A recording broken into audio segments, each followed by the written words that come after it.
The warning appears. Every 100 years, the galactic records performed a simple job. They updated themselves. New planets added, old planets removed, species promoted, species extinct. Everything was automatic, clean, and perfectly organized. For thousands of years, no mistake ever happened. But this century, something went wrong. The records hall, a giant space structure made of crystal and light, suddenly shook as thousands of glowing screens began to flicker. Alien workers, small, four-armed creatures with bright eyes, stopped what they were doing and stared at the central screen. The screen that listed Earth. Normally, Earth's record was boring. A simple description. Small blue planet. Primitive. Low threat. No advanced activity. But now, the entire description vanished. Replaced by one single sentence. Written in a cold, clear voice no one recognized. Do not try your luck. For a moment, nobody moved. Nobody breathed. Nobody understood. Then panic exploded. Within minutes, alarms rang across the records hall. The glowing walls changed from soft blue to deep red. Thousands of alien officials rushed in, flying, crawling, floating, and walking. Different species, different shapes, but all with the same expression. Fear. At the center of the hall, the High Recorder, an ancient alien with golden skin and long horns, stared at the new message with wide eyes. Who changed this record? He demanded. A tiny worker trembled. And no one, sir. No one touched it. The system, it rewrote itself. Impossible, the High Recorder shouted. The system cannot rewrite anything without authorization. But it did, the worker whispered. The High Recorder looked again at the screen. Do not try your luck. A simple warning. But simple words were always the most dangerous. The Alien Council was summoned instantly. Dozens of powerful leaders arrived, each representing a different star empire. A tall bird-like alien slammed her wing hand on the table. This is a threat. A snake-like alien hissed, a threat from who? Us? Impossible. Humans are primitive. A crystal-bodied alien spoke calmly, his voice echoing like faint bells. Primitive species do not hack the galactic records. Another alien added, and even if they could, why write this message? Why warn everyone? The High Recorder pointed at the screen. Because something on Earth is dangerous enough to scare even our systems. The room fell silent. The words on the screen glowed brighter, as if watching them. Do not try your luck. The bird-like leader shivered. Is it a message from humans? Or something else on Earth? The snake alien asked. Or maybe, the crystal alien said slowly, something under Earth. Everyone turned toward him. Under Earth? What did he mean? He continued, old records show that Earth's past is unusual. Strange events. Sudden jumps in evolution. Species appearing and disappearing without clear reason. Natural disasters that do not follow normal patterns. He paused. And humans, we never understood how they evolved so fast. Too fast. A cold silence washed over the room. Are you suggesting humans are hiding something? The bird-like alien asked. No, said the crystal alien. I am suggesting humans are something. A deep fear spread across the council. At that moment, the galactic records began to shake again. Another message started to appear beneath the first one. Everyone leaned forward to read it. But the letters were unreadable, scrambled, glitching, broken. Then suddenly, they vanished. Only the first sentence remained. Do not try your luck. The High Recorder felt a chill down his spine. It is watching us, he whispered. Whatever changed the record, it is still active. The bird-like leader flapped her wings nervously. This message is not a joke. It is not a mistake. It is a warning. But a warning from who? Someone asked. No one answered. Because no one knew. Across the galaxy, news spread like wildfire. Videos. Reports. Rumors. Every species heard the message. Every warrior, every scholar, every explorer. Most reacted with curiosity. Others reacted with fear. And some reacted with excitement. But one thing was clear. No one could ignore it. Earth, the forgotten blue world, was suddenly the most mysterious planet in the galaxy. What was hiding there? What could cause such a warning? Some believed it was ancient technology. Some believed it was a god. Some believed humans were more dangerous than they looked. But the strongest belief was the simplest. If the galaxy was told not to try their luck, then something incredibly powerful must be on Earth. Something no one wanted to wake. The Alien Council had no choice. They had to act. The High Recorder struck the table with his staff. We will send a team. A team? The snake alien hissed. A full army, you mean? No, the High Recorder replied. If this is truly a warning, sending an army might start a war. We must not provoke whatever lives on Earth. The crystal alien nodded. A small group. Quiet. Careful. The bird-like alien sighed. Explorers, then. Yes, the High Recorder confirmed. A scout team. Skilled, silent, and fast. And what if they do not return? Someone asked. The High Recorder looked at the screen. At the warning. At the cold, simple sentence. Do not try your luck. They will return, he said softly. And if they do not? He closed his eyes. Then we will know the warning was real. A small team was chosen, 4 alien explorers from different species. Experts. Survivors. The best of the best. Their mission was simple. Go to Earth. Observe humans. Find the truth. And pray the warning was only a glitch. Because if it was not, then something far more dangerous than the galaxy had ever imagined was waiting on Earth. The chosen explorers stood inside a shining hangar, preparing for launch. Their ship, the Silent Wing, floated in the center like a silver blade. It was small, fast, and built for stealth, perfect for dangerous missions. The 4-member team walked toward it with slow, steady steps. Commander Vora, a tall bird-like alien with sharp golden feathers. Unit 7, a crystal-bodied life form whose mind processed data faster than any machine. Drun, a heavy, rock-skinned brute with unmatched strength and surprising intelligence. Tala, a tiny, 4-armed creature with quick reflexes and a brilliant brain. They were the best. They were not afraid of danger. They had survived black holes, void storms, and ancient traps. But this mission felt different. This time, the fear was silent, crawling inside them like cold smoke. When the hangar doors opened, the galaxy spread out before them, dark, endless, beautiful. Commander Vora spoke softly, our mission is simple. Reach Earth. Observe. Do not interfere. Drun snorted. Observe what? A primitive species playing with fire? Unit 7's crystal body glowed faintly. Primitive or not, something changed the records. Something advanced. Tala whispered, maybe the planet evolved. Maybe humans discovered something powerful. Commander Vora looked at her team. We follow the warning. We do not try our luck. And with that, the team boarded the Silent Wing. The engines activated, smooth, quiet, deadly. The ship shot forward, leaving the hangar and the council behind. The mission had begun. The journey to Earth took only 3 days. The ship moved through folded space, passing star systems like drifting dust. Tala sat at the navigation console. We are close. Planet is ahead. Show us, Vora ordered. The front screen brightened, revealing a small blue world shining peacefully in the vast dark. It looked harmless. Beautiful even. Calm, gentle, soft. Drun snorted again. That planet? This tiny thing scared the galactic records? Come on. Unit 7 spoke without turning. Do not judge by size. Black holes are small too. Tala zoomed the view closer. Clouds. Oceans. Cities glowing faintly in the night. Commander Vora leaned forward. Strange. These cities, they do not look advanced. Unit 7 agreed. Their technology is far below ours. And yet, Vora whispered, something here can rewrite universal systems. The crew fell silent. The ship entered Earth's orbit without resistance. No satellites attacked. No warning signals appeared. The planet simply ignored them, as if it could not see them. Commander Vora frowned. Strange. Every planet reacts to foreign ships. Tala tilted her head, confused. Even primitive worlds detect us. But Earth?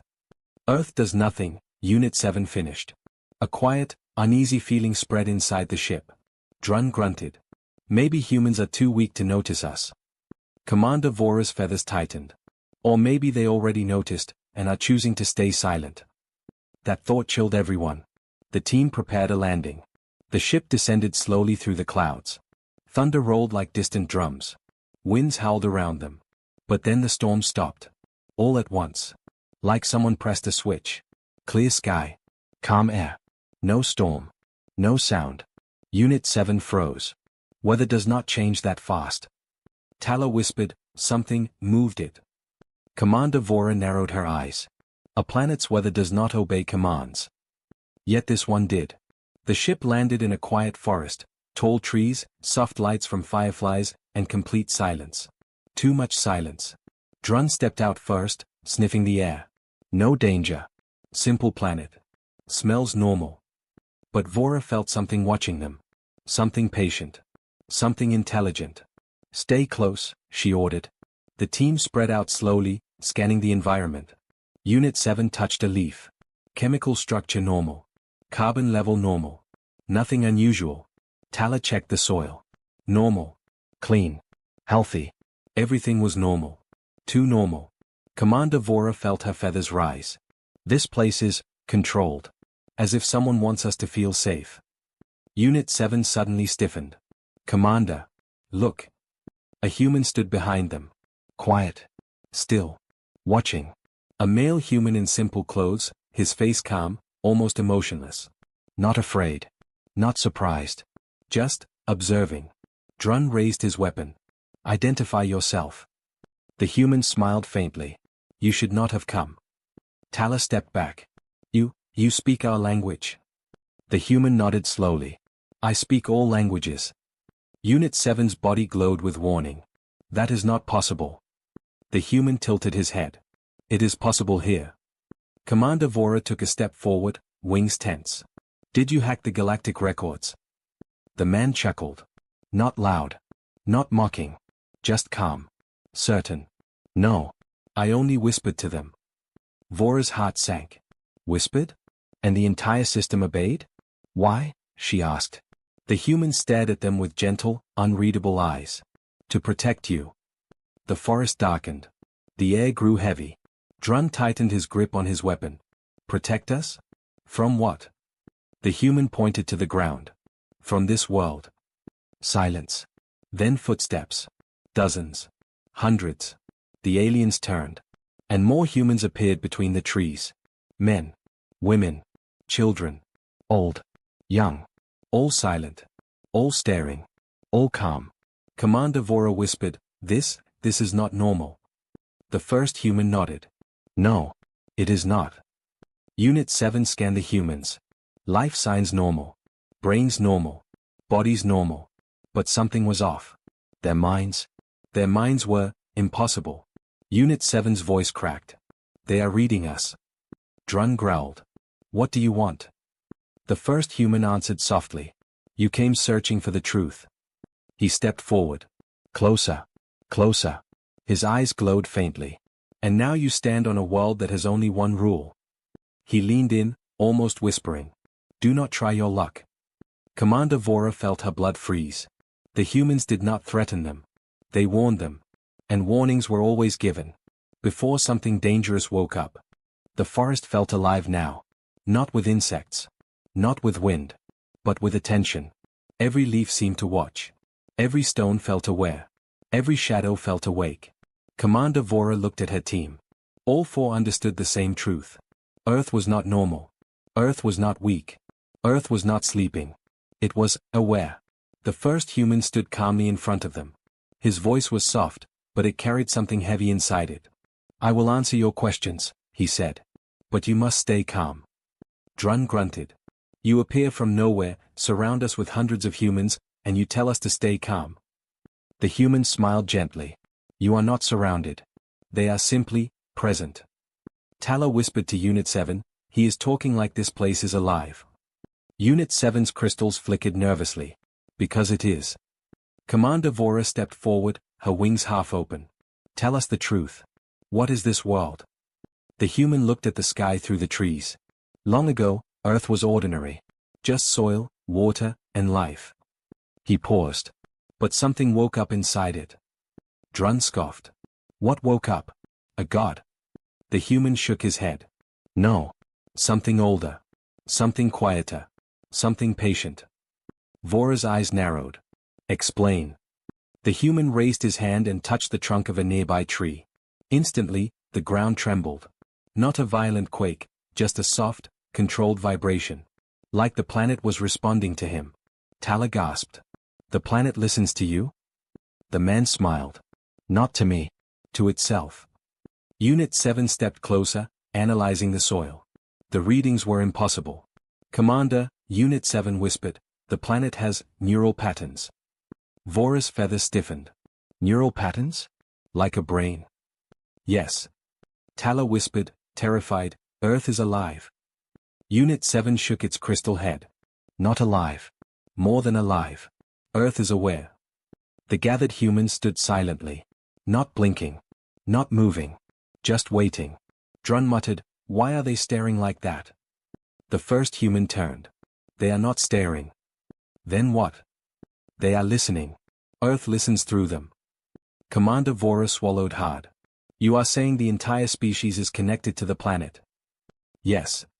Tala trembled. Are humans controlled? The human shook his head. Not controlled. Guided. Protected. Unit 7's lights flickered rapidly. Commander, I sense millions of connections. Humans are part of a single network. Like neurons in a massive brain. Earth was a brain. And humans were its thoughts. Vora stepped back in shock. Impossible.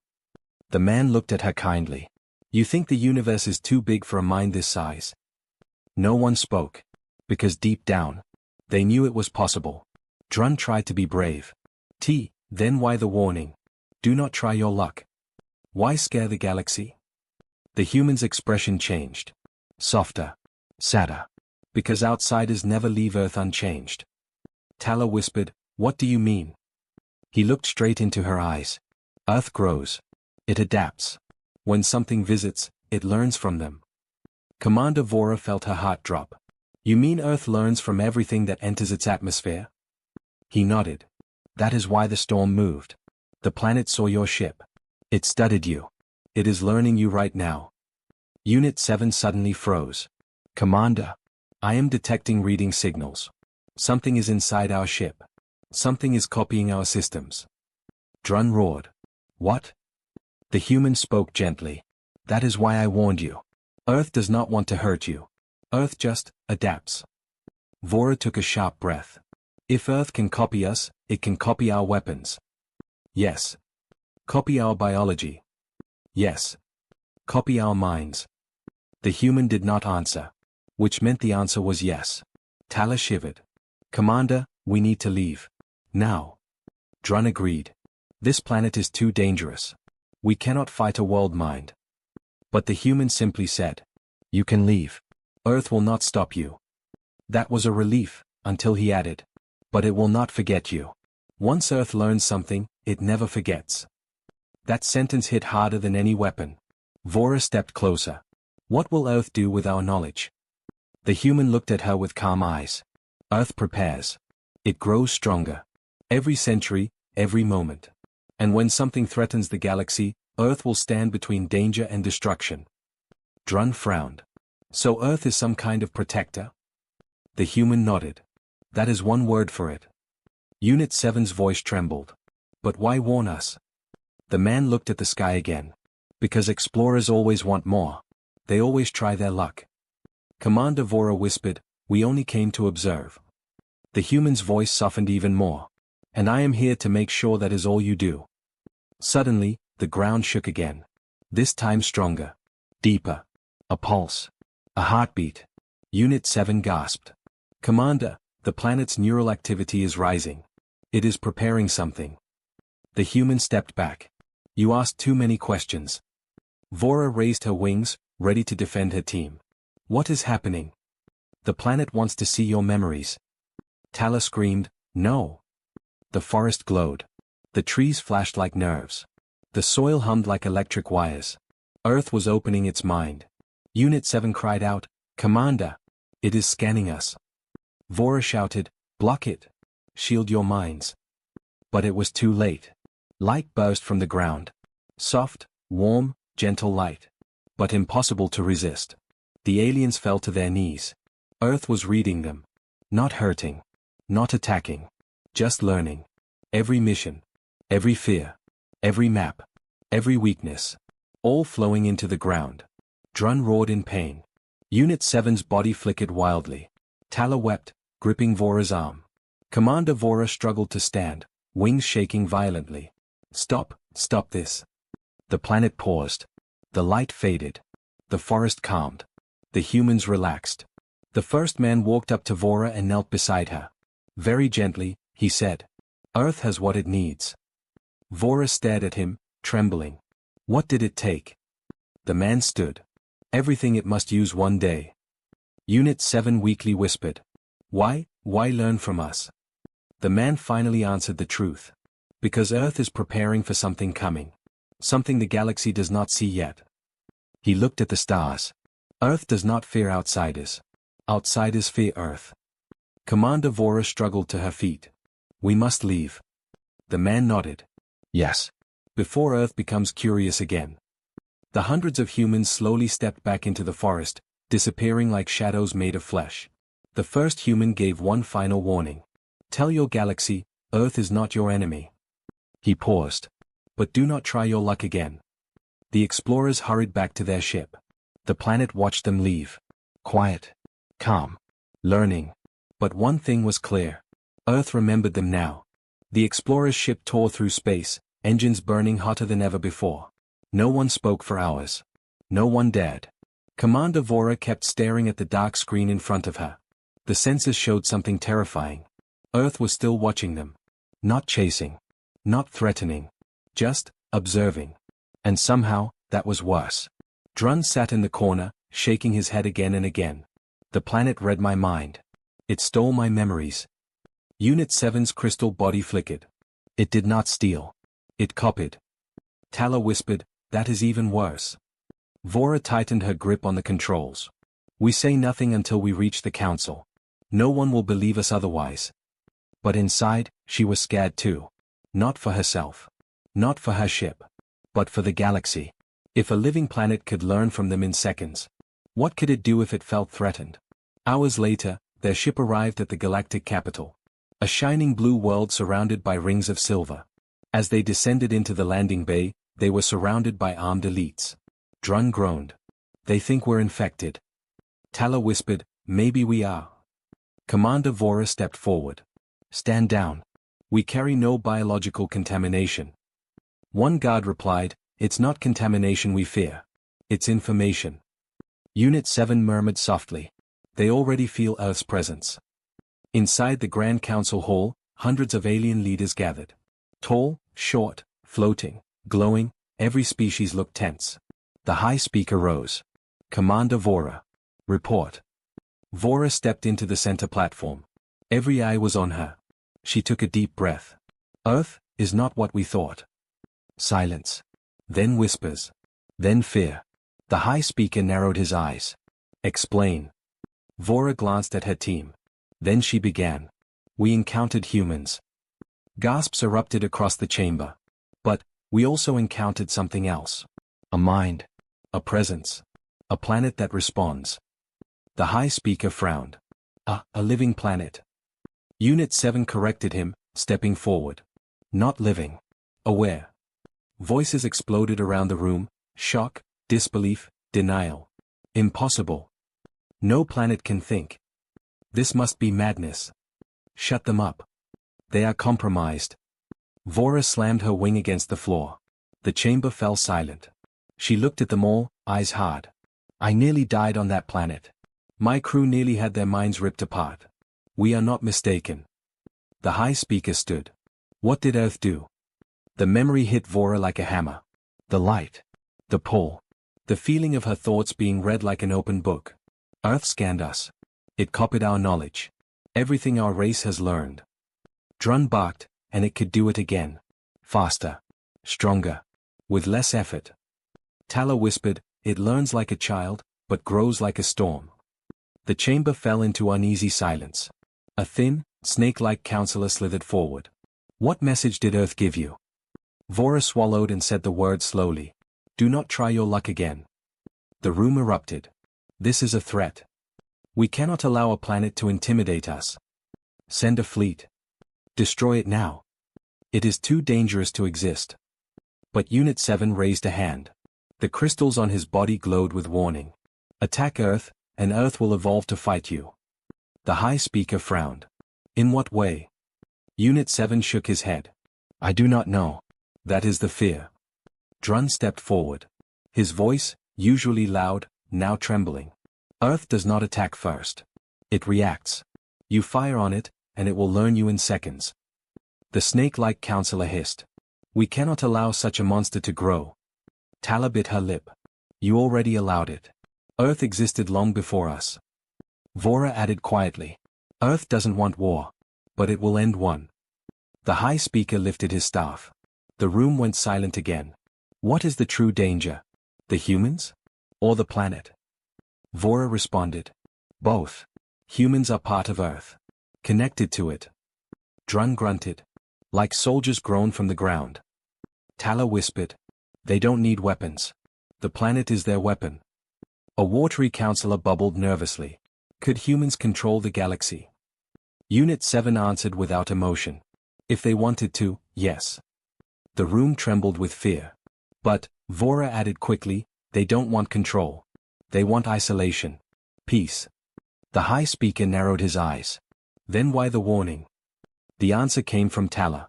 To protect us from ourselves. Everyone stared. Tala continued, voice shaking but honest. Because if anyone attacks Earth, they will lose. Drun muttered, and Earth doesn't want to become something worse while defending itself. The High Speaker slowly sat down. So Earth warns us, so we don't force it to evolve. Suddenly, one of the monitors flickered. A message had appeared on the galactic record. The entire council turned as the glowing words spread across the massive screen. You have been watching us. Gasps filled the chamber. The High Speaker rose, horrified. It can reach our systems. The words changed. Do not fear. The alien stepped back in terror. Another line appeared. We only defend ourselves. The room shook. Not from an attack. From realization. Earth was speaking to them. Through their own systems. The final message appeared slowly. Do not try your luck. And then the screen went dark. Completely dark. The High Speaker collapsed into his seat.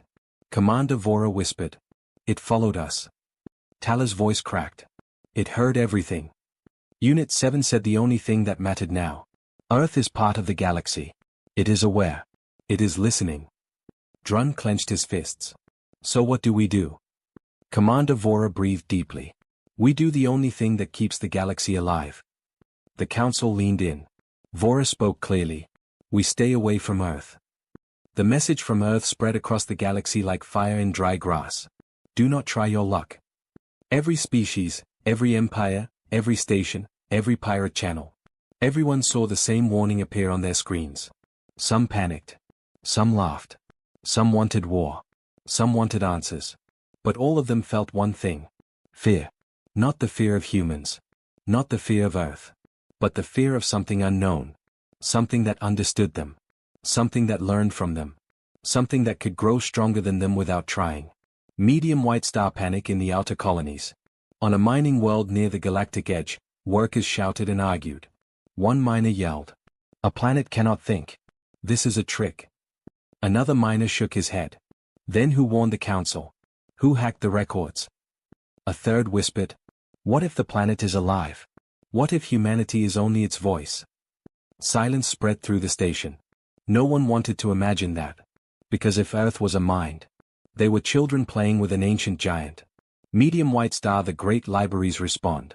On the floating moon of Karsus, the librarian order studied the message for hours. An elder librarian tapped the screen, whispering. The wording is simple, yet strategic. Another elder nodded. Humans choose simple language when they want everyone to understand. A third elder looked shaken. This message is not just a warning. It is a prediction. All of them froze. What prediction? That someone, somewhere, will ignore the warning. The elders shivered. And Earth is ready. Medium white star. The war clan's plan. Far across the galaxy, a brutal warrior clan gathered in their iron hall. Red banners hung from the ceiling. Weapons glowed. War drums thundered. Their leader, a massive creature with metal bones, roared. We will not be scared by dirt and trees. His warriors cheered. We will burn Earth. We will crush the humans. We will show the galaxy strength. But then one young warrior stepped forward. His voice shook. Leader, if we attack, Earth will learn our tactics. The leader laughed loudly. Then we change tactics. The young warrior whispered. What if Earth changes faster? Silence fell. For the first time, the war clan hesitated. Because they fought brute battles. But Earth evolved like thought. Medium White Star. The scientists debate. In a bright white lab, scientists from 80 species argued loudly. It cannot be a living planet. Then how did it talk? Hacked systems, maybe? No. It used galactic channels we don't understand. Maybe humans evolved psychic networks. Impossible. Their brains are too small. So how did they link with the planet? Finally, an old scientist whispered the scariest idea. Maybe Earth is old. Older than our records. Maybe humans did not make Earth intelligent. Maybe Earth made them. Nobody wanted to answer that. Because it made too much sense. Medium White Star. Fear spreads through the trade routes. Merchants from all species closed their routes to the solar system. A trade captain growled. No more ships near Earth. Not even close. I don't want my cargo copied. A pilot added. Or my brain scanned. A third whispered. What if Earth learns our hyperdrives? What if humans suddenly move faster than us? Everyone fell silent. They shut down all trade lines instantly. Earth became a forbidden zone. Medium White Star. Political leaders fight. Inside the Galactic Senate Dome, chaos ruled. Some leaders shouted. Earth is not an enemy. We must stay calm. Do not provoke it. Others shouted louder. We must attack now. Destroy Earth before it grows stronger. Humans will conquer us all. The High Speaker slammed his staff on the floor. Silence. But no one listened. The chamber filled with fear, anger, and wild theories. Then Commander Vora entered. She carried a single datapad. You want to attack, she said loudly. Then listen. She played a recording. Earth's voice, calm, quiet, unshakable, filled the room. We only defend ourselves. The Senate froze. Vora's voice echoed over the chamber. Earth is not the threat. Our fear is the threat. If someone tries their luck, we all pay the price. Even the warmongers fell quiet. Because deep down, they knew she was right. Medium White Star. Dangerous voices whisper in the shadows. But in a dark corner of the galaxy, a secret group watched everything. Hooded figures. Cold eyes. Silent minds. One voice spoke. Earth is evolving. Humans are dangerous. The planet is worse. Another voice whispered. What do we do? The leader stepped forward. His shadow stretched like a blade. We do what we always do. He raised a small device. A red light blinked. We invade. The others nodded. Earth will not see us coming. We are invisible. We are unheard. We are the shadow cells. The leader spoke the final words. Let the council fear Earth. Let the galaxy tremble. We will act. They activated the device. A quiet hum filled the room. A stealth fleet departed. Small. Silent. Hidden. And heading straight toward Earth. Medium White Star. Meanwhile, on Earth. Very far away. In a deep forest. The first human stood on a hill, watching the sky. He blinked. A slow, gentle smile formed on his face. More ships are coming. Another human stepped beside him. Hostile? Yes. The second human asked quietly. Should we prepare? The first human placed his hand on the soil. The ground hummed. Trees rustled. Waves of energy pulsed through the land like a heartbeat. Earth was waking again. The first human smiled calmly. Don't worry. He looked at the sky as the first invisible ships appeared. Earth will handle it. The galaxy trembled. A stealth invasion was coming. Earth was waiting. The stealth fleet moved like shadows through space. No lights. No signals. No sound. If someone looked straight at them, they would see nothing. This was the shadow cell's greatest strength. They were ghosts. Invisible. Untraceable. Their leader, known only as Spectre, watched Earth grow larger on the screen. Prepare silent drop, he whispered. No one must know we arrive. His soldiers nodded. Their armor absorbed light. Their weapons made no noise. They believed they were unstoppable. They believed Earth was just soil, plants, and soft human minds. They believed wrong. Medium White Star. The first step, landing. The ships entered orbit without resistance. No human satellites activated. No lasers fired. No alarms went off. Spectre smirked. See? The rumors were lies. Earth is asleep. His second officer frowned. Maybe. But I feel watched. Spectre laughed softly. Paranoia is useful. Keep it. The ships uncloaked for only 1 second. Just enough to drop the soldiers onto Earth's surface. Then they vanished again. Thousands of silent agents landed in forests, deserts, mountains, and oceans. Their task was simple. Find the source of Earth's intelligence. Disable it. Capture humans. End the threat. It should have been easy. It was not. Medium White Star, the forest team. A squad of silent soldiers moved between giant trees. Their cloaks bent light, making them invisible. One soldier whispered, "No animals. No insects. Nothing."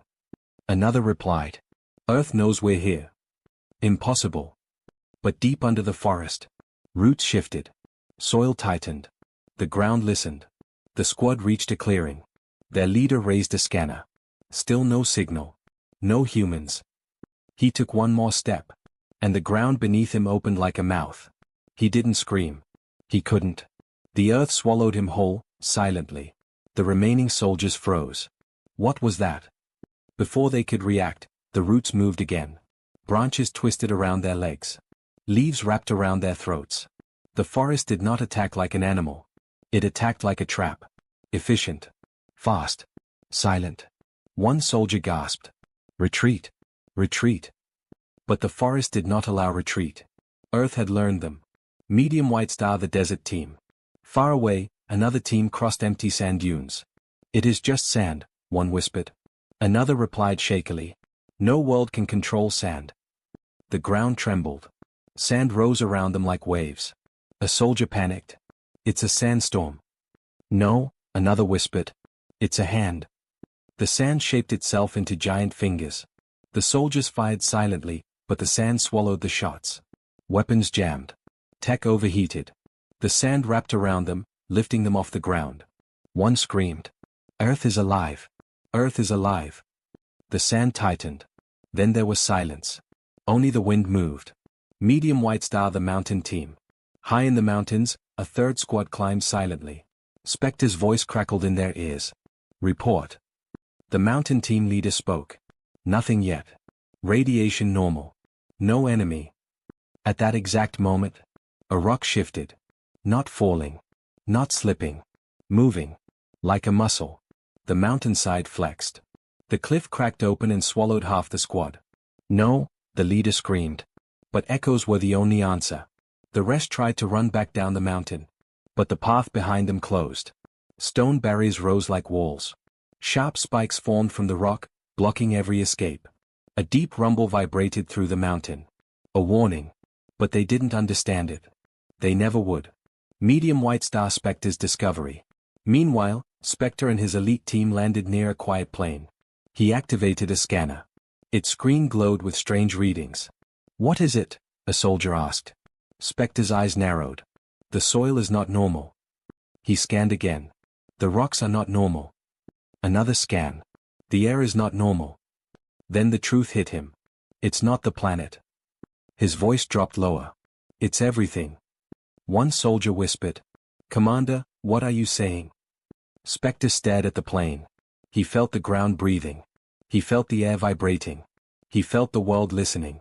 "I am saying Earth is not a creature." He looked up at the sky. "It is a system." His soldier did not understand. So Spectre explained. "A creature reacts. A creature fights. A creature survives. But a system learns." The ground beneath them pulsed once. A heartbeat. Medium White Star, Earth speaks again. Suddenly, the mission screens in their helmets flashed. Words appeared. Slow. Soft. Calm. "You came in silence." The soldiers froze. "You hide your ships." Spectre whispered, "No, no, how can it see us?" "You hide your minds." A cold wind swept across the plain. But the earth has no blind spots. One soldier began shaking violently. "We need to leave. Now." Spectre tried to command a retreat. But the ground opened around them. Not fast. Not violent. Slow. Controlled. Like the planet wanted them to see. The world showed its power not with rage, but with confidence. Spectre roared. You cannot win. We are invisible. Earth replied. I do not need to see you. The ground pulsed again. I feel you. The plane rose like a living wave. Stone and soil lifted Spectre and his soldiers off the ground. Their cloaking devices flickered. Then shattered. Invisible no more. Spectre stared into the rising dust. He realized something terrifying. Earth wasn't defending itself. Earth was studying them. Medium white star the last moment. Spectre screamed into his communicator. To the fleet. Fire everything. Burn the planet. Now. Now. But the sky remained quiet. No fleet responded. Because Earth had already silenced them. Spectre's visor displayed one final message. We warned you. The plane swallowed the last of the soldiers. Earth breathed again. Calm. Silent. Unstoppable. And far away. In the galactic capital. Alarms began ringing. Screens lit up with a new message from Earth. A short message. A final warning. Your shadows came. We ended them. Do not try again. The galaxy shook with fear. And Earth remained still. Waiting. Learning. Unchallenged. The galaxy had gone silent. No ships moved near the solar system. No sensors scanned Earth. No signals tried to contact humans.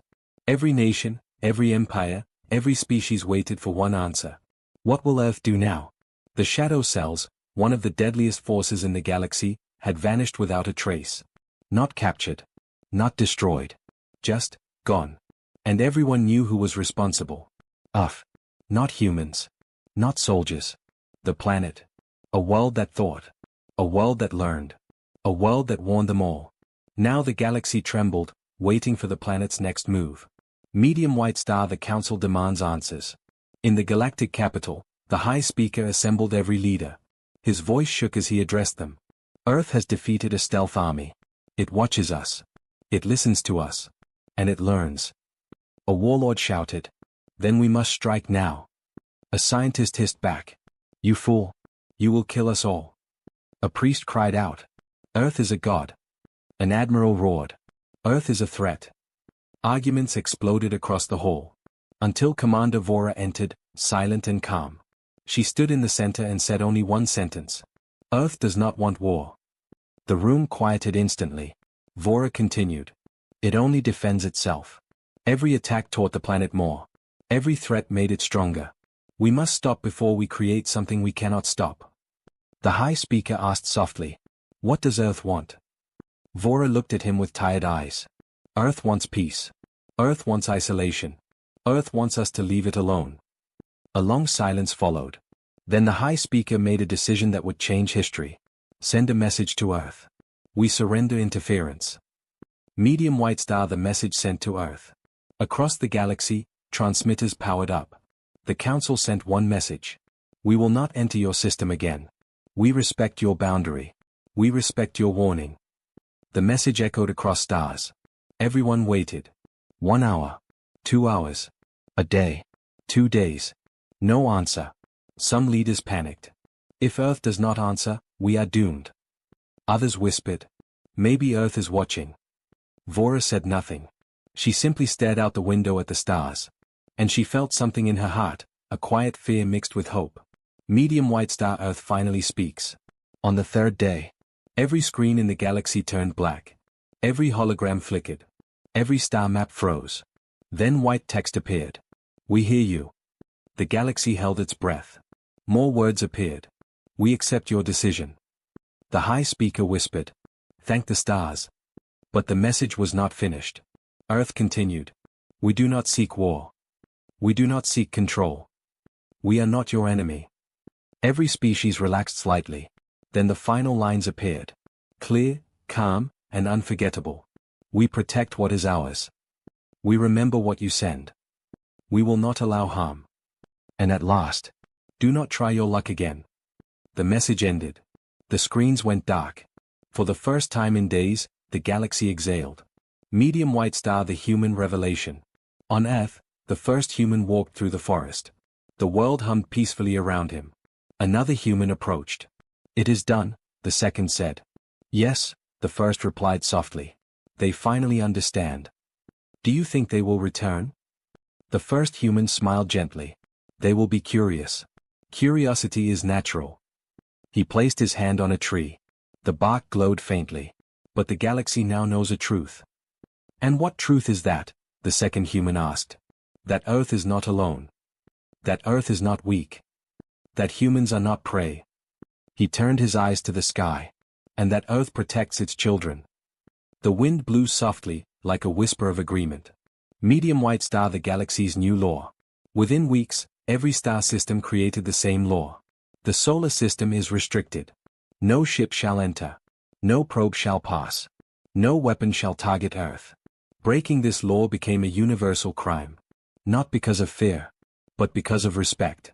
Earth had earned something no species had ever given a single world. Untouchable status. Medium white star legend spread. Across markets, in bars, in academies, stories spread. Earth is alive. Humans fight like storms. The planet reads your mind. Earth erased an entire army. Earth sees everything. But the most famous story was always the same. Galactic records now show a single line beside Earth. Every child memorized it. Every traveler whispered it. Every elder spoke it with fear and awe. Do not try your luck. Medium white star, Commander Vora's final reflection.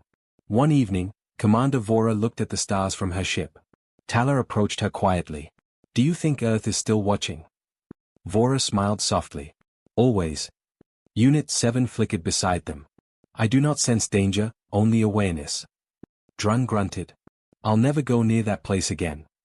Vora laughed gently. Nobody will. Then she turned serious. But I am glad Earth exists. Tala blinked. Why? Vora looked out at the galaxy. Beautiful, fragile, full of danger. Because one day, something worse than us may come. And when that day arrives, we will need Earth. They stood together in silence. For the first time since their mission, Vora felt safe. Protected. Not by her armies. Not by her technology. But by a distant blue world that wanted nothing, asked for nothing, yet defended everything. Commander Vora whispered the last words of the story. Earth is our warning. Earth is our shield. And Earth remembers. She smiled. And we will never try our luck again. Rain fell softly outside the windows of Orion Academy, the most famous school for young pilots, scientists, and future commanders in the entire galaxy. Students from more than 40 alien species walked through the wide hallways, showing bright uniforms, glowing badges, and proud faces. Everyone here wanted to be someone great. Everyone wanted to be important. But in the middle of all this noise, one boy walked quietly with his head down. His name was Aaron Hale. To most students, he was nobody. He had no special rank, no famous bloodline, no alien powers, and no advanced implants. He didn't shine like the luminary students, who could light up the halls with their glowing skin. He didn't float like the Gravari, who used microgravity organs to hover above ground. He didn't have metallic arms like the Mekran cadets. Aaron looked ordinary, human, plain. And at a school like Orion Academy, plain was the same as nothing. As he walked to his first class, two tall Mekran students passed him. Their metal boots hit the floor like hammers. Move, soft skin, one said without even looking at him. Aaron stepped aside. He was used to it. This happened almost every day. Some students whispered, "That's the human." Really? He looks so weak. I heard humans used to be powerful, but that was a long time ago. Maybe they're just myths. Aaron heard every word, but he didn't react. If there was one thing he had learned, it was this: silence hurt less. The truth was simple. Humans were almost unknown in the galaxy now. The old stories spoke about human heroes, human warriors, human explorers. But no one had seen humans in real power for centuries. Some aliens even thought humans were extinct. So when Aaron arrived at the academy, everyone expected him to be special. But he wasn't. At least not to them. He entered the training room. It was a large circular space with floating drones and spinning projectors. Today's class was Combat Simulation Basics. Students formed groups, pairing with others who shared similar skills. Aaron stood alone. The instructor, a tall four-armed Karkan officer named Drillmaster Vark, scanned the room. His four eyes paused on Aaron, just for a second. "You again," Vark muttered under his breath. "Still no team." Aaron shook his head. Before he could answer, another student spoke loudly. "Sir, no one wants the human on their team. He slows everyone down." Aaron felt a sting, but he didn't show it. Vark sighed. "Very well. Human Cadet Hale will run the simulation alone today." The whole class laughed. Aaron tried to ignore them as the lights in the room dimmed. 4 training drones floated around him, red lights blinking. The simulation began. The drones attacked fast, faster than Aaron expected. He dodged one, blocked another with his arm, but 2 drones struck him from behind. Pain shot across his shoulder. "Pathetic," someone called out. Aaron gritted his teeth and pushed forward, but the program was too advanced for one person. When the final drone hit him in the chest, the simulation ended with a sharp beep. Training result: fail. The class clapped, not for him, but to mock him. Even Vark shook his head. "Human Hale, your performance is far below Academy standards. If you continue like this, you will not last." Aaron walked back to the corner, feeling the heat of embarrassment on his face. He knew he wasn't the strongest, or the fastest, or the smartest. But he tried. Nobody saw that part. His day continued like that, quiet stares, whispers, and teachers ignoring him. By afternoon, Aaron wanted nothing more than to go to his room and hide. But something changed when he reached the academy courtyard. A group of elite students stood there, dressed in black and gold uniforms. They were the Nova Crest Division, the top 1% of the academy. Their very presence made younger students step aside respectfully. In the center of the group stood Lyris Bear, the strongest student in the academy and heir to the Ver Dominion. She had silver eyes and carried herself like someone born to command armies. Aaron tried to walk past, but Lyris' voice stopped him. "You," she said. Aaron froze. He turned slowly. "Me?" Lyris walked toward him, her boots making sharp clicks on the metal floor. She looked him up and down with cold interest. "You are the human student everyone talks about," she said. "I wanted to see if the rumors were true." "What rumors?" Aaron asked quietly. "That you are completely useless." Her friends laughed. Aaron clenched his fists but stayed calm. "I'm just trying to learn like everyone else." Lyris stepped closer. "The academy isn't a place for trying. It is a place for winning, for proving strength. But you have shown nothing." Aaron felt something twist inside him, a small anger he usually kept buried. Before he could speak, the courtyard suddenly buzzed. A hologram flared to life over the academy tower. It showed the Grand Chancellor, looking tense. "All cadets, report to the auditorium immediately. This is not a drill." Students exchanged confused looks. Lyris's eyes narrowed. What now? Aaron followed the crowd toward the main building. The auditorium, filled with hundreds of cadets from every species, whispering spread like fire. When the Chancellor appeared on the stage, the room fell silent. "Cadets," he began with a heavy voice, "we have received a message from the Galactic Council. A threat is approaching the outer systems." Students froze. "A threat? From who?" Someone whispered. The Chancellor continued, "They are demanding a representative from Earth." Every head turned instantly toward Aaron. Aaron felt his heart drop. "But humans have no power," one student whispered. "Why would any enemy want a human?" another said. Lyris looked directly at Aaron, confusion finally breaking through her cold expression. The Chancellor added, "The message came with a final note, a warning." He pressed a button. A deep, booming alien voice filled the hall. "Send us the one called Hale. If you do not, The galaxy will shake. Gasps filled the room. Everyone looked at Aaron again. Aaron Hale, the boy they thought was nothing, stood alone, speechless. But for the first time, the galaxy was looking at him. And they were afraid. Even after the first test flight, rumors spread across the academy. Some students whispered that Cale was extraordinary, faster, smarter, and more daring than anyone else in the class. Others, his classmates, rolled their eyes, certain the instructors were exaggerating. Hale moved silently through the corridors of the academy's massive spaceport.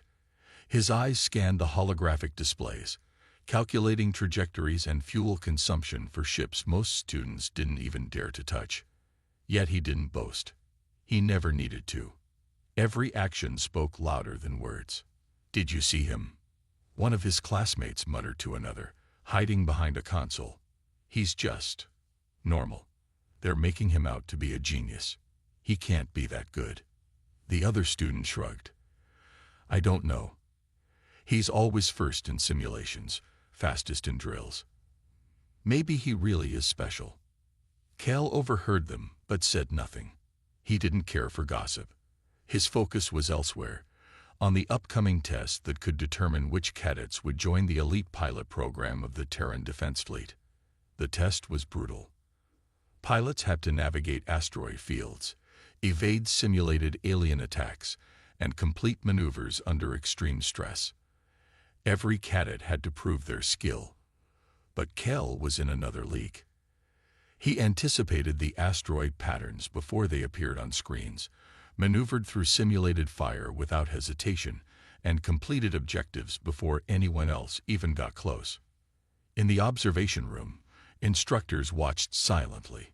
"He's calculating outcomes before the simulation even runs," one murmured. "I've never seen this kind of instinct in a cadet." But the other cadets grumbled. "It's not fair. The simulation isn't meant to be predictable," one said, slamming his fist on a console. "He's cheating somehow." Cale didn't cheat. He didn't need to. His mind worked faster, smarter, and more intuitively than anyone else. Every move he made was precise, every decision instant. Yet he remained quiet, focused, and seemingly ordinary to those who didn't understand him. After the test, Cale walked alone across the academy grounds. The massive spaceport stretched into the sky, warships and shuttles lined in perfect order. Other students stared, some in awe, others in envy. Cale ignored them. He found a secluded area where he could study old star maps and ship schematics. Ancient Terran battles, lost colonies, and forgotten technologies fascinated him. He traced paths of past explorers, memorized coordinates of derelict ships, and calculated potential outcomes of long-forgotten battles. Even when instructors approached, Cale didn't flinch. He answered their questions with clarity and insight beyond his years, yet never bragged. "He's remarkable," one instructor said quietly to another. "And yet he hides it." Meanwhile, his classmates still whispered behind his back. "He's nothing special. Just lucky," one said, tossing a datapad in frustration. "Everyone will see the truth eventually." Cale didn't respond. Luck had nothing to do with it. He simply knew what others couldn't see. A few days later, an unexpected message arrived. The Academy's senior instructors announced an elite training mission. Only the top cadets could participate. Pilots would be sent on a simulation so advanced that it mimicked real-life combat scenarios against rogue AI warships in uncharted space. Cale's classmates panicked. Many hadn't expected to be chosen, and now the pressure was unbearable. "This is insane," one cadet said, pacing back and forth. "These missions, they're dangerous even for the best. We're doomed." Cale remained calm. He studied the mission briefing, calculating trajectories, evaluating enemy AI patterns, and predicting outcomes. Every scenario he ran in his mind confirmed one thing: he would excel. But he said nothing. Words were unnecessary.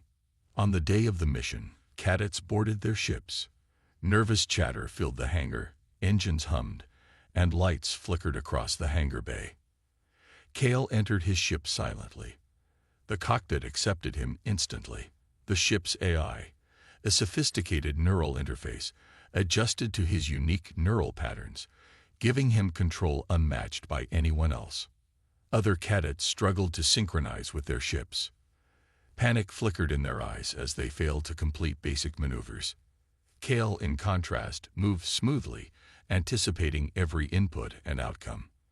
His ship glided through the training field like an extension of his own body. From the observation deck, instructors murmured in amazement. "He's adapting faster than any AI could predict," one said. "He's inhuman." Meanwhile, the other cadets' whispers grew bitter. "This is ridiculous. No one can compete with him. We're being shown up," muttered one, clenching his fists. Cal didn't respond. He didn't need to. His performance would speak for itself. The simulation escalated. Rogue AI warships attacked from multiple angles, lasers slicing through simulated asteroid fields. Most cadets struggled, their ships nearly destroyed, systems failing under the stress. Kale, however, moved with perfection. He intercepted enemy fire, disabled AI vessels with surgical precision, and completed mission objectives faster than anyone else. Every move was calculated, instinctive, and flawless. In the observation room, instructors exchanged looks. "He's not just talented," one whispered. "He's a living legend in the making." Yet back in the academy, Kal's classmates continued to doubt. "It's impossible. He can't be this good. There must be some trick," one muttered, shaking his head. Cal ignored them. Legends weren't made for approval. They were made for action. By the end of the mission, Cal had completed every objective, neutralized every threat, and exceeded all expectations. The AI warships, designed to challenge the best cadets, had fallen before him. The instructors convened immediately. "He is the only cadet to ever complete this simulation flawlessly," one said. "His instincts, coordination, and intuition are unmatched." Cal stepped out of his ship, calm as ever. Sweat glistened faintly on his brow, but his expression was serene. His classmates stared, some in awe, some in envy, others still unwilling to believe what they had seen. "He's a legend," one whispered. Another scoffed. "He's nothing. Just lucky." Cal walked past them silently, his mind already on the next challenge. The universe might call him a legend, but to those around him, he remained a quiet student, a shadow moving among the ordinary. He didn't need recognition. He only needed to be ready. Because somewhere in the galaxy, challenges awaited, and Cal would meet them, alone, precise, unstoppable. The whispers continued. Legend or nothing. It didn't matter. Cal had already proven himself. And the universe was watching. Cal's first real mission came faster than anyone expected. The Terran Defense Fleet had detected a rogue AI fleet attacking an outer colony. The situation was critical. Entire systems could fall if the AI was not stopped. The Academy had never sent cadets into a real mission before, but the threat was too urgent. Cal stood on the launch platform, suit fitted, neural interface linked. Around him, other cadets buzzed with fear and excitement. Many whispered to each other, doubting their chances. "We're going to die," one said nervously. "There's no way we can survive against that AI fleet." Cal ignored the chatter. His mind raced through possibilities, strategies, and outcomes. Every calculation was precise, every probability accounted for. Luck had nothing to do with it. What mattered was preparation, instinct, and control. The fleet launched. Human warships and cadet vessels shot into the void, engines burning through the black of space. Cal's ship was sleek, responsive, and instantly sensed with him. The AI interface responded to every neural impulse, almost as if it anticipated his thoughts before he had them. "Cadet Cal," the ship's AI said in a calm, mechanical voice. "Trajectory and threat analysis complete. You have 99.8% probability of neutralizing the first wave without damage. Cal smiled faintly. Then let's begin. The first wave of rogue AI vessels appeared, glinting in the darkness. They were fast, armed with high-powered lasers, and coordinated perfectly. Most of Kel's classmates panicked. Their ships shuddered under minor attacks, engines flaring dangerously. Several almost collided with asteroids trying to evade fire. Cal, however, moved like an extension of the ship itself.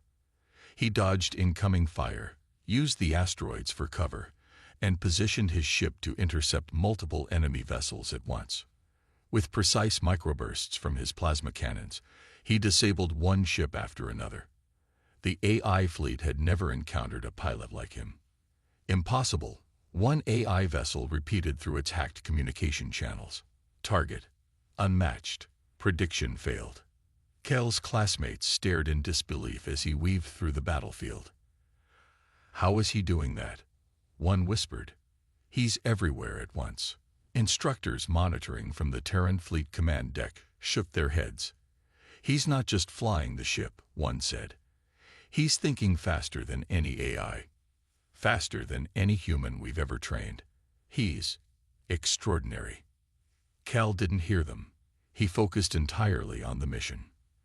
Every laser burst, every evasive maneuver, every enemy pattern was accounted for. His mind raced faster than anyone around him could follow. The rogue AI fleet regrouped, trying to flank Cal's position. They deployed swarms of small attack drones, hoping to overwhelm him with numbers. Cadets nearby panicked as drones closed in. Many were forced to retreat, engines overloading, shields nearly depleted. Cal, however, anticipated their movement before they fired. He guided his ship in a perfect spiral through the swarm, disabling drones with precise shots and forcing larger ships into collisions. One by one, the rogue vessels fell, either destroyed or disabled.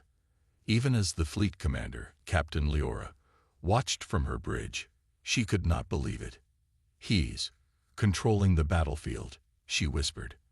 Not by numbers, not by weapons, but by pure instinct. Hours into the mission, Cal approached the AI flagship. It was massive, bristling with weaponry, and heavily armored. Other cadets couldn't even get close without sustaining heavy damage. Cal's eyes scanned the ship, calculating weak points, shield frequencies, and probable firing patterns. With flawless execution, he maneuvered past the defenses, targeting the ship's critical systems. In minutes, the flagship's engines failed, weapons went offline, and the AI fleet fell into disarray. Remaining drones scattered, retreating into the void. Cal's ship glided calmly among the wreckage. Not a scratch on his vessel, not a miscalculation. Every move precise, every calculation perfect. When the mission ended, Cal returned to the Terran Defense Fleet dock in complete silence. His classmates stared at him, pale and trembling. Many had barely survived. The instructors applauded silently, their expressions a mix of awe and disbelief.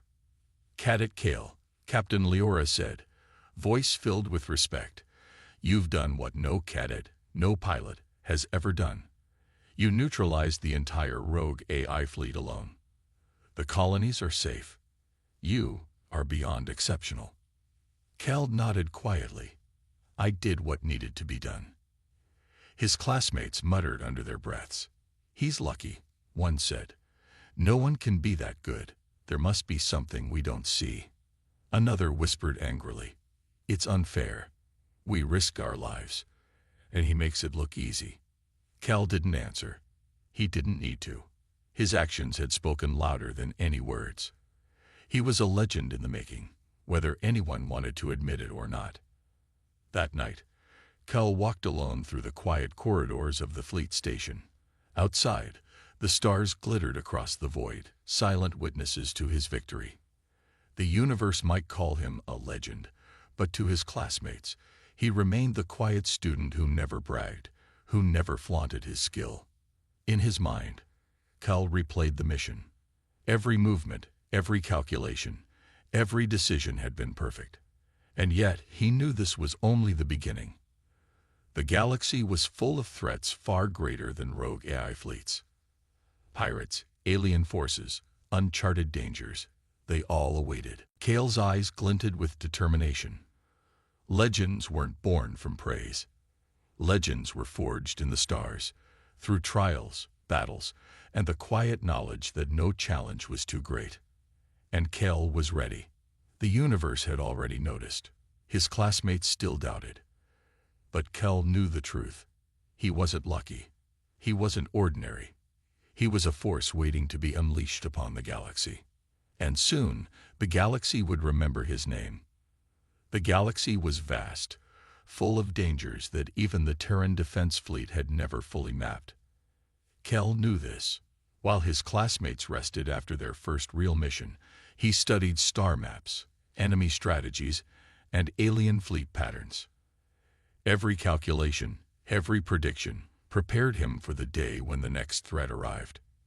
Weeks passed. Rumors of Kale's mission spread through the academy. Instructors praised him quietly, some even calling him a prodigy, but his classmates were divided. Some whispered with awe, others with jealousy. "He thinks he's better than us," muttered one cadet. "The universe calls him a legend, but he's just a student like the rest of us." Another scoffed. "No, he's nothing. He got lucky, that's all. One mission doesn't make him extraordinary." Cal didn't respond. He never needed to. Actions, not words, were his proof. The next mission came suddenly. An uncharted alien fleet had appeared near the Terran colonies on the edge of explored space. They were fast, aggressive, and technologically advanced. Entire human outposts were in danger. The Terran Defense Fleet activated its emergency protocols. Kale was assigned to lead a strike team, his first time in command of multiple ships. His classmates were part of the team, and many were nervous. Some doubted Kale's abilities, assuming he could only pilot a single ship. "Cadet Kale," said his commanding officer, "you are in charge. Take the lead. The aliens are powerful, but we believe in your skill." Kale nodded, calm and focused. "Understood. I'll ensure the colonies are safe." The fleet launched into the void. The alien vessels appeared like shadows in the darkness, moving in perfect formation. Their weapons were advanced, shields nearly impenetrable, and they communicated at speeds humans could barely interpret. Cal assessed the situation instantly. He calculated the fleet's weak points, predicted their attack patterns, and organized his strike team with precision. While other cadets panicked, he remained calm, directing each ship's movement like a conductor leading an orchestra. "Focus on flanking their right side," he instructed over comms. "Engage only when openings appear. Avoid head-on confrontation until the shields are down." The aliens launched their first wave. Missiles streaked through space, lasers cutting the darkness. Some cadets struggled to evade, engines overloading, shields flickering. Kale moved with flawless precision. His ship dodged, weaved, and counterattacked, disabling enemy drones without hesitation. He guided his team through complex maneuvers, ensuring minimal risk while maximizing impact. Observers on the command deck of the Terran Defense Fleet watched in awe. He's coordinating multiple ships while controlling his own. One officer whispered, "No one has ever done this before. He's beyond anything we've trained for." Hours into the engagement, Cal identified the alien flagship. It was massive, bristling with weapons and reinforced shields. Other cadets hesitated, but Cal calculated a perfect approach. "Follow my lead," he ordered. "Distract the smaller ships. I'll disable the flagship." He executed a series of near-impossible maneuvers, dodging heavy fire, weaving between asteroids, and using the environment to his advantage. Cal struck at the flagship's weak points. In moments, the alien ship's shields failed, engines overloaded, and weapons shut down. The smaller alien ships, seeing their leader disabled, retreated in confusion. Cal's strike team followed flawlessly, ensuring no losses. The colonies were safe.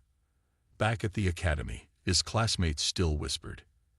"He got lucky," one said bitterly. "No one can do that. He's nothing special." Another admitted quietly.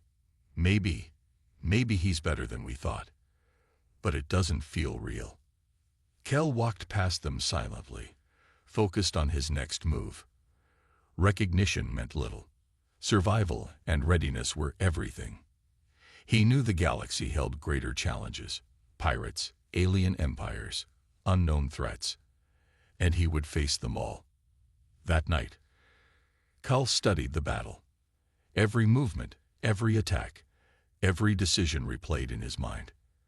He noted what worked and what could improve. He didn't celebrate. He didn't boast.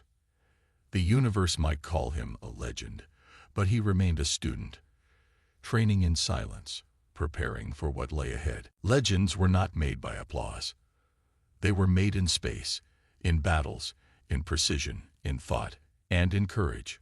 Cal had proven himself once again, and yet he knew his greatest challenge was still to come. And somewhere beyond the stars, the next threat was already moving. The warning came suddenly. Sensors across multiple sectors detected a massive alien armada approaching Terran space. The fleet was unlike anything the Terran Defense Fleet had ever seen. Thousands of ships, advanced weapons, and shields far beyond current human technology. The Academy cadets were summoned immediately. This was no training simulation. The outer colonies were in danger, and Kel was assigned to lead a strike team once again. His classmates were nervous. Many whispered, doubting Kel's ability to command multiple ships against such an overwhelming force. "Do you really think he can handle this?" one cadet asked another, voice trembling. "He's just a student," the other replied. "No one can be that good. This is suicide." Kel ignored the whispers. His mind was already calculating trajectories, enemy patterns, and possible strategies. Luck had nothing to do with it. Skill, precision, and instinct would guide him. The fleet launched. Human warships, including Kel's strike team, moved in tight formation, engines glowing against the black void. Alien vessels appeared on the edge of sensor range, moving silently but with terrifying speed. Kel assessed the situation instantly. He identified weak points, predicted enemy maneuvers, and coordinated his team with precise instructions. Every ship under his command moved as if connected to his mind. "Flank the left side," Kel ordered. "Engage only if the shields drop. Focus on defense first." The other cadets struggled to keep pace, but Kel guided them smoothly, correcting mistakes before they could escalate. The first wave of alien attacks struck. Lasers cut through space, missiles streaked toward human vessels, and engines flared under extreme pressure. Some cadets panicked, shields barely holding. Kel's ship danced through the chaos. Every movement was deliberate, every shot calculated. He neutralized enemy drones, avoided fire, and ensured his team remained intact. His strike team responded instantly, following his instructions as if instinctively. From the observation deck of the Terran fleet, commanders whispered in awe. "He's doing what no cadet has ever done. He's controlling the battlefield without hesitation, without error. It's incredible." Hours passed as the battle escalated. Kel identified the alien flagship, a massive vessel commanding thousands of smaller ships. Other cadets hesitated, unsure how to engage. Kel remained calm. "Focus on the smaller vessels. I'll handle the flagship," he instructed. Executing near-impossible maneuvers, Kel weaved between asteroid fields, dodged energy blasts, and struck precise points on the flagship's hull. Shields failed, engines overloaded, and weapons shut down. The alien fleet scattered in confusion. Kel's team followed perfectly, covering retreating ships and neutralizing lingering threats. Not a single human vessel was lost. When the battle ended, Kel returned to base. His classmates stared at him, pale and trembling. Many had barely survived. Instructors nodded in quiet approval. "Cadet Kale," said Captain Leora, voice filled with respect, "you've done what no one else could. You neutralized a fleet far beyond our expected capability. The colonies are safe. You are extraordinary." Some cadets muttered under their breath, still unwilling to accept it. "It's luck. He got lucky," one said bitterly. Kale walked past them silently. Words were unnecessary. Actions had already proven everything. He didn't need their approval, nor did he crave recognition. That night, Kal sat alone, reviewing the mission data. Every movement, every decision, every calculation was perfect, but he analyzed them anyway, looking for ways to improve. The universe was full of threats, and he knew this was only the beginning. Pirates, alien empires, unknown dangers beyond mapped space, all awaited. Kel's skill, instinct, and patience would be tested further, and he would be ready, even if his classmates still thought he was nothing. Because Kale knew the truth. Legends weren't made by others' praise. They were made through action, precision, courage, and the ability to face impossible odds and win. The galaxy had noticed him, and soon everyone else would too. The warning sirens blared across the Terran colonies. A massive alien fleet, larger and more advanced than anything humanity had ever faced, was approaching. Entire systems were at risk, and the Terran defense fleet mobilized immediately. Kale was called to the command center. "Cadet Kale," Captain Leora said, "you will lead the forward strike team. Your mission: engage, observe, and neutralize key threats. The fate of multiple colonies rests on your decisions." His classmates exchanged nervous glances. Many had trained for this moment, yet fear clouded their eyes. Kale, however, was calm. His mind already calculated trajectories, shield weaknesses, and enemy behavior patterns. The fleet launched into the void. Stars streaked by as engines flared, the human strike team moving in perfect formation. The alien fleet appeared on the horizon, ships bristling with weapons, shielded in unknown materials, and moving with precise coordination. Cal assessed the battlefield instantly.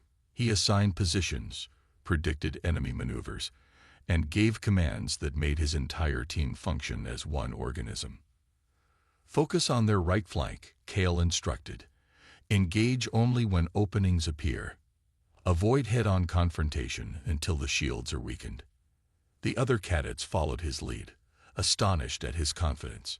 Some had doubted him before, but now they had no choice but to obey.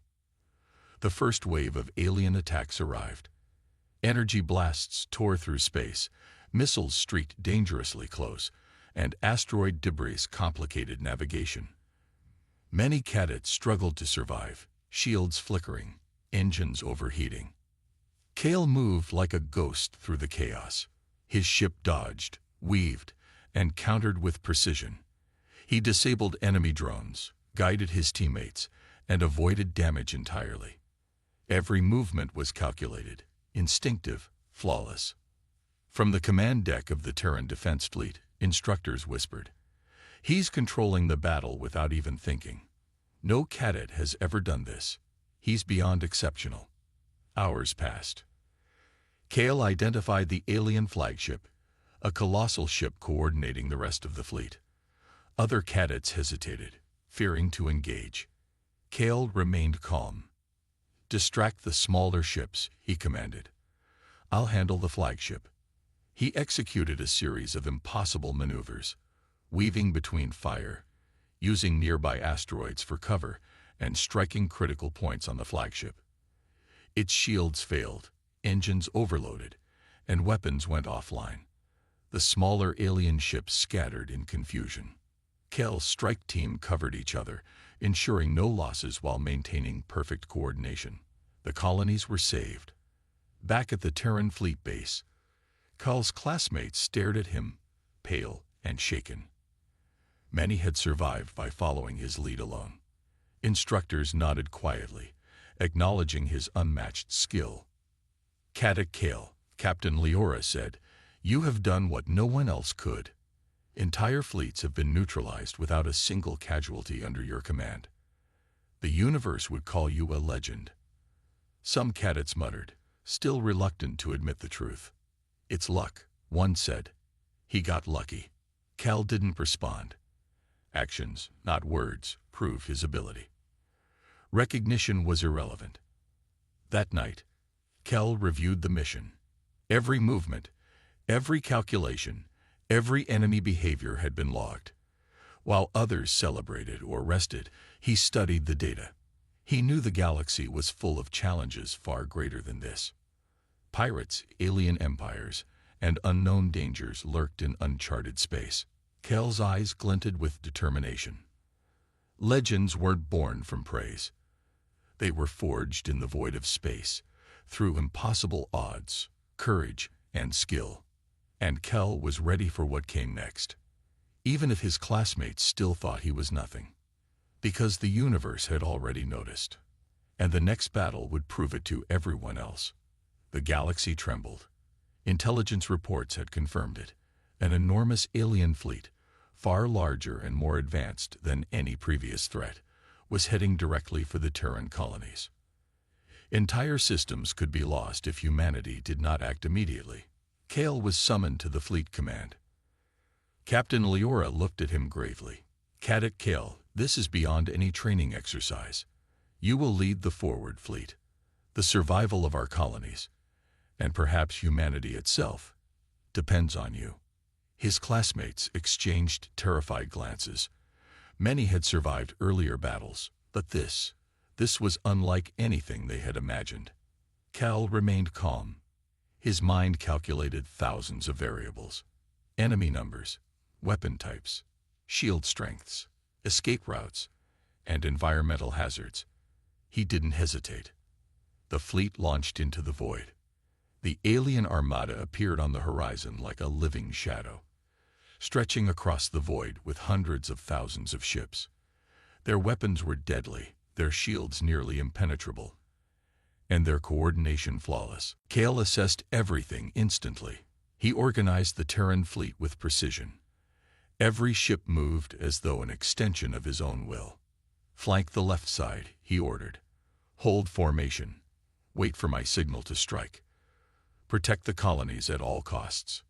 The other cadets followed, their fear overshadowed by necessity. Many had doubted Cal before. Now they had no choice but to trust him completely. The first wave of alien attacks came like a storm. Lasers tore through the void. Missiles streaked dangerously close, and asteroid debris added to the chaos. Many ships struggled to maneuver. Shields flared, engines overloaded, and cadets panicked.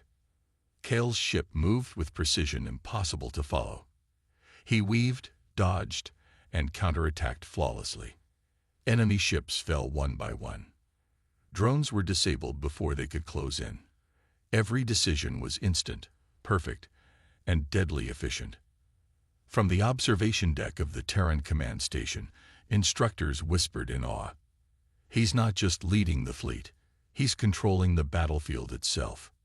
Hours passed as Cal faced wave after wave of alien ships. The flagship loomed, a colossal vessel bristling with weapons, coordinating thousands of smaller ships. Cal remained calm. Distract their forces, he commanded. I'll handle the flagship. Executing near impossible maneuvers, Cal struck the flagship's weak points. Shields collapsed, engines failed, and weapons shut down. Panic spread across the alien fleet. Smaller ships scattered, retreating into uncharted space. Cal's strike team followed perfectly, protecting one another while neutralizing remaining threats. The colonies were safe. Back at the Terran fleet base, Cal's classmates stared, pale and shaken. Many had survived only by following his instructions. Instructors nodded in quiet admiration. Cadet Cal, Captain Leora said, "You have done what no one else could. Entire fleets neutralized without loss of life under your command. The universe will remember this day, and your name." Some classmates muttered bitterly, unwilling to admit it. "It's luck," one said. He got lucky again. Cal didn't respond. Actions spoke louder than words. Recognition was irrelevant. That night, Cal walked alone beneath the stars. The galaxy stretched infinitely before him. Every battle he had fought, every calculation he had made, every life he had saved was proof of his skill, instinct, and courage. He didn't need others to call him a legend. The universe already had. Legends weren't made from praise or envy. They were forged in impossible situations through courage, skill, and precision. And Cal had proven himself beyond doubt. The galaxy had witnessed him. The universe had acknowledged him. And soon, even those who doubted would know the truth. Cal was more than a cadet. He was a living legend. The stars seemed to shine brighter that night, reflecting the presence of a young pilot who had become unstoppable. Cal didn't celebrate. He didn't boast. The next challenge was always waiting. Because legends never rest. They act. They fight. And they endure. Cal walked forward, calm, confident, and ready for the galaxy's next test. The universe had found its legend.